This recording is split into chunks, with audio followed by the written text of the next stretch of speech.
नमस्कार दोस्तों, कैसे हो आप सब। आई होप आप सब बढ़िया होगे, मौज काट रहे होगे, मुझे देख रहे हो तो कैसे होगे, बढ़िया ही होगे ना यार।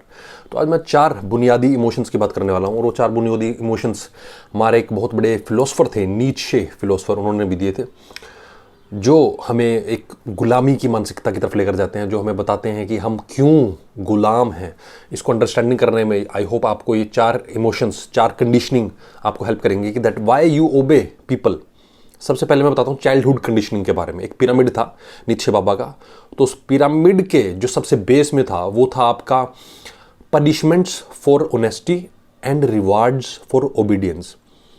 आप जब भी सच बोलोगे रिश्तेदारों के बीच में, अरे मेरे पापा तो आपको पता ही है फला फला इतना सारा पैसा लेकर आए थे परसों, और सैलरी तो 10 दिन बाद मिलेगी, लेकिन इतने बड़े बड़े वो गड्डियाँ लेकर आए थे पैसों की, और वो छुपा दिया उन्होंने वो अटैची में अपनी अपनी अलमारी में।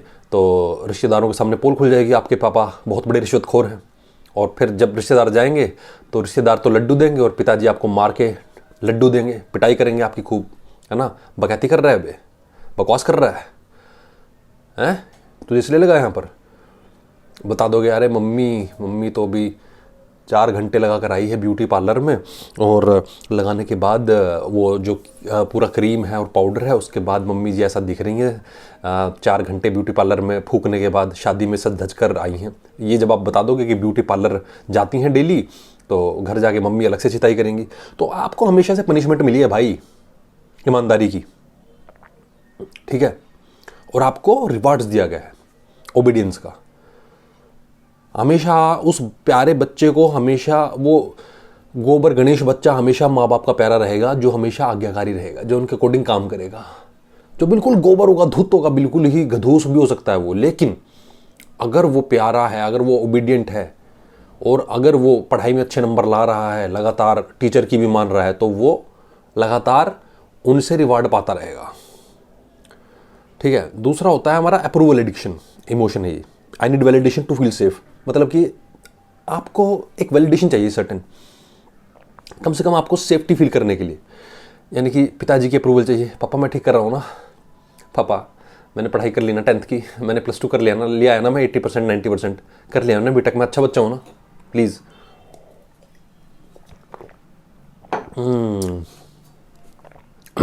तो ये सब चीज़ें आपके अंदर इंग्रेन्ड हैं, आपके बाप ने डाली हैं, आपकी माँ ने डाली हैं। अप्रूवल की एडिक्शन है आपको।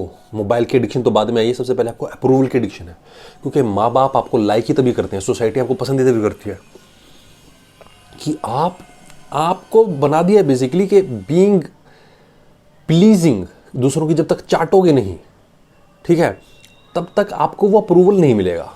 और ये जब तक चाटने को आपने बीइंग लाइक्ड बना दिया, people pleaser is equal to being liked. जब तक आप दूसरों की चाटते रहोगे, उनकी हाँ में हाँ मिलाते रहो, भले ही आपका अंदर से कट रहे हो, अंदर से छिल रहे हो, अंदर से रिवेंज लेने के तैयार बैठे हो, लेकिन वैलिडेशन चाहिए।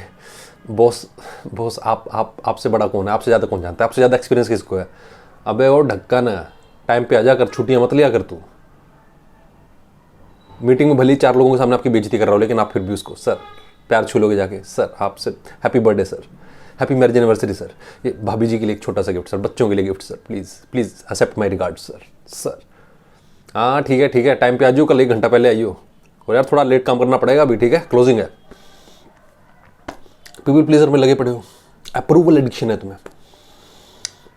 जब तक तुम बड़े नहीं हो जाते, बिल्कुल 60 साल के हो जाते, जब तक काम करने लायक नहीं बचते, तब तक ये अप्रूवल एडिक्शन रहता है तुम्हारा बीवी से रहता है, तुम्हारे बॉस से रहता है, तुम्हारे बच्चों से रहता है। तीसरा आ गया fear of rejection. I can't afford to upset people. Reject होने से डरते हो, लोगों को अपसेट नहीं कर सकता, लोग बुरा मान जाएंगे। चौथा आ गया आपका slave morality. Being liked is equal to being good. Being liked is equal to being good. मुझे लोग पसंद कर रहे हैं तो मैं अच्छा हूं, मुझे लोग जब तक गालियां नहीं दे रहे हैं ना तो मैं ठीक हूं।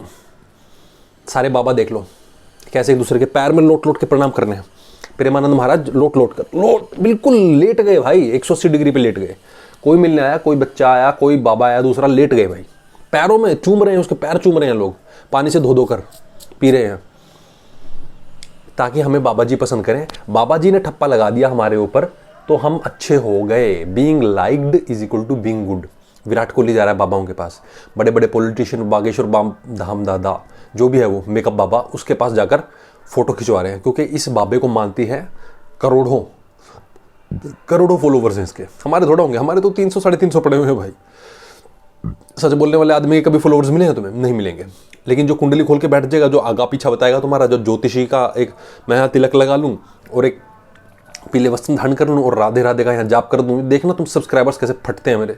10,000 नहीं हो गए 2 दिन में तो बता देना मुझे।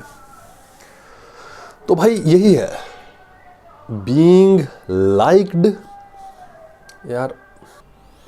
तो ये सब चीज़ें हैं। और यहाँ पर अभी गाना बज रहा था, एक्चुअली वो कूड़े वूड़े वाले आते हैं, वो इतना जोर की गाना बजाता है, इतना मतलब यार कैलाश खेर के क्या दिन आ गए उसको कूड़ा मांगने। स्वच्छ भारत बनाया हमने, स्वच्छता का इरादा ठान लिया हमने। अरे भाई तुम रहने दो यार, कूड़ा मांगने के लिए तुम्हें गाना बजाना पड़ रहा है। अभी भी चल रहा है और इतना इरिटेट कर रहा है ये सड़ा हुआ 4 कूड़ी का। कूड़े मांगने के लिए तुम्हें गाना बजाना पड़ रहा है ब्लडी इडियट्स, तब भी तुमसे कूड़े साफ नहीं हो रहे। तो यही है हमारा हिडन एंगर। ये जो मेरा हिडन एंगर है, जो दबा हुआ गुस्सा है, जो जंजीर का अमिताभ बच्चन है ना, जो ब्रूस ली वाला गुस्सा है, जो धीरे धीरे बॉयल हो रहा है और एंड में जाके फटता है बिग बॉस में। तो क्या करता है ये हिडन एंगर को हम रोकते हैं अपने, और हमारी जो हिडन एंगर को हम रोकते रहते हैं तो हमारी लाइफ हो जाती है विदाउट स्पाइन। अब मैं गुस्सा तो कर रहा हूँ, लेकिन रीढ़ की हड्डी तो तभी दिखेगी ना जब मैं कूड़े वालों को पकड़ के बोलूँगा कि इस गाने को बंद कर इसको। अभी इसी वक्त मेरी कॉलोनी में आगे से गाना नहीं बजेगा, क्योंकि मुझे सोना होता है, मुझे अपना काम करना होता है, तो डिस्टर्ब करता है मुझे आके। कहता है 5 मिनट होता है बाबूजी, 5 मिनट भी नहीं चाहिए मुझे। मैं पैसा दे रहा हूँ ना टैक्स का, मुझे नहीं चाहिए नॉइज़। जिसको कूड़ा देना होगा अपने आप देगा। कोई घंटी लगा 2 मिनट की, कुछ और लगा, जिसको कूड़ा फेंकना होगा बाहर फेंकेगा। तेरे गाने बजाने से यहाँ सफाई नहीं हो रही, पूरा देश कचरा पड़ा है ना, तेरे गाना बजाने से साफ नहीं हो रहा। अगर मैं उसको ये बोलूँगा तब मैं रीढ़ की हड्डी अपनी दिखाऊंगा। ये मेरा मॉन्स्टर था जिसको मैंने चैनलाइज किया, बाहर निकाला इसको, क्योंकि इस मॉन्स्टर को मैंने सिर्फ निकाला नहीं, इसको कंट्रोल भी किया मैंने। हिडन एंगर का जो मॉन्स्टर था इसको निकाल कर इस पर लगाम कसी मैंने। लोगों के आगे पीछे चाटा नहीं, लोगों के आगे पीछे दुम मिलाते हुए नहीं घूमे। स्लेव मोरालिटी नहीं बनाई अपनी कि चलो ये तो होता ही है यार, आसपास तो नॉइज पोल्यूशन होता ही है। मैं गया मंदिर में, मैं गया मस्जिद में, मैंने कहा इसको लाउडस्पीकर को बंद करो, नॉर्मल डेसिबल लेवल से बहुत ज़्यादा है, मुझे नहीं चाहिए ये। तो मैंने वहाँ पर जाकर उनसे डायरेक्ट भिड़ा। मैं गाली गलौज भी करनी पड़ी, हाथापाई भी करनी पड़ी, लेकिन मैंने वो रिस्क लिया। और इस तरह से मैंने अपनी चाइल्डहुड कंडीशनिंग को तोड़ना शुरू किया धीरे धीरे। ऐसे ही मैंने पेरेंट्स से बगावत करनी शुरू की धीरे धीरे, क्योंकि मैंने अपने हिडन एंगर को रोका नहीं, उस हिडन एंगर को मैंने आगे बढ़ने दिया, उसको मैंने चैनलाइज करा। जब Bruce Lee Big Boss movie के अंदर तोड़ता है धीरे धीरे करके, जो गुंडे होते हैं उनके हिंचमैन को तोड़ना शुरू करता है धीरे धीरे, तो धीरे धीरे क्लाइमैक्स से जस्ट बिफोर एक सेलिब्रेशन मोड में चला जाता है। वो क्लाइमैक्स से जस्ट बिफोर, जब वो बिग बॉस को मारता है उससे पहले वो एक सेलिब्रेट कर रहा होता है, दारू पी रहा होता है, रनिंग अराउंड विद गर्ल्स, यहाँ वहाँ घूम रहा होता है, पार्टी कर रहा होता है शर्ट निकाल के। क्यों? क्योंकि उसने अपने अंदर के मॉन्स्टर को एक बार निकाल दिया, लेकिन उसने चैनलाइज नहीं किया। उसने फाइनल जो मर्डरर था उसके भाई का, उसकी बहन का, उसको नहीं मारा उसने, भी उसकी जान नहीं ली उसने। तो अभी उसको लगाम, फाइनल जो उसका मॉन्स्टर था, जो इनर मॉन्स्टर था, उसको लगाम कसनी बाकी थी, क्योंकि उसने निकाल तो दिया उसको लेकिन लगाम नहीं लगाई, इसलिए वो दारू में घुस गया, इसलिए वो लड़कीबाजी में घुस गया। तो तुम्हारा जो हिडन मॉन्स्टर है एंड में जाके वो विलन को मारता है।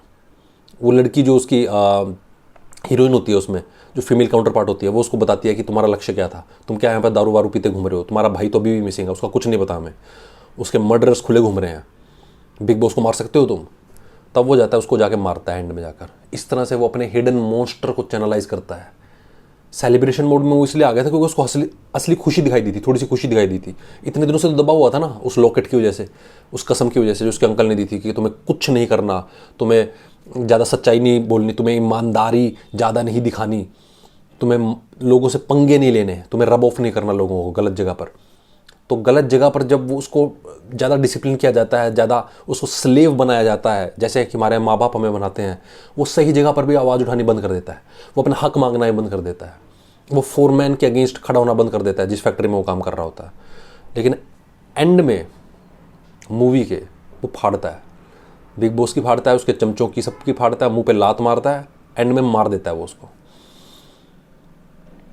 और ऊपर आसमान की तरफ देखता है। वही उसकी अल्टीमेट फ्रीडम होती है। ऐसी हमारी अल्टीमेट फ्रीडम वही है भाई, जब हम अल्टीमेटली अपने इनर एंगर को एक चैनलाइज करते हैं, चाहे वो अगेंस्ट योर पेरेंट्स हो, चाहे वो अगेंस्ट योर टीचर्स हो, चाहे अगेंस्ट योर बॉस हो, जब तक तुम उसको चैनलाइज नहीं करोगे, फाइनली पंच जब तक नहीं मारोगे उस पर, फाइनली विद्रोह नहीं करोगे जब तक, अपने हक के लिए, अपनी खुशी के लिए, क्योंकि देखो अंदर अंदर तो तुम जल रहे हो और ऊपर से तुम नकाब ओढ़ लेते हो मोरालिटी का, ऊपर से नकाब ओढ़ लेते हो तुम अच्छा बनने का, अंदर अंदर जल रहे हो, अंदर अंदर मौका ढूंढ रहे हो, कब इसको लात मारूंगा, कब इसको बदला लूंगा, कब इस पर चिल्लाऊंगा, कब इसको गाली दूंगा, कब इस पर छुरा घोप दूंगा, अंदर ही अंदर तुम पूरा छुरा घोपना चाहते हो।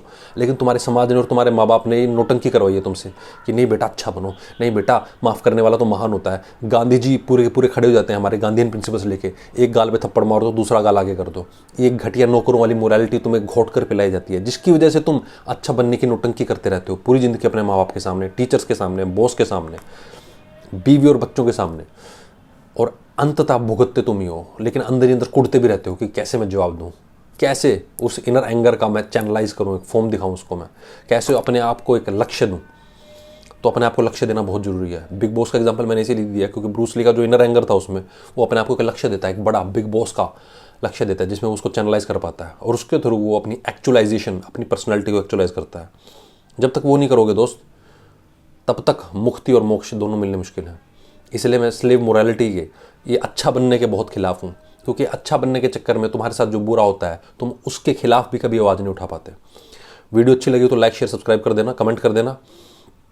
ये नीत्शियन मॉडल था बेसिकली, और इस तरह के बहुत सारे मॉडल्स, ये पिरामिड स्ट्रक्चर है एक तरह से, और इस तरह के पिरामिड स्ट्रक्चर्स साइकोलॉजी में, सोशियोलॉजी में बहुत सारे होते हैं जो आपकी बेसिक नीड्स के ऊपर बात करते हैं, जो आपके इनर थॉट्स के ऊपर बात करते हैं। और ये पीपल प्लीजर पिरामिड बोलते हैं उसको। जो लोग पीपल प्लीजर होते हैं, नीत्शे ने मॉडल बनाया था, और अलग ही फिलोसफर थे वो भी। लंबी वीडियो बनाऊंगा कभी अलग अलग कार्ल जंग के ऊपर, नीत्शे के ऊपर, डायोजनीज के ऊपर। मिलते हैं जल्दी। वीडियो अच्छी लगी हो तो सब्सक्राइब कर लेना दोस्त। धन्यवाद। वंदे मातरम।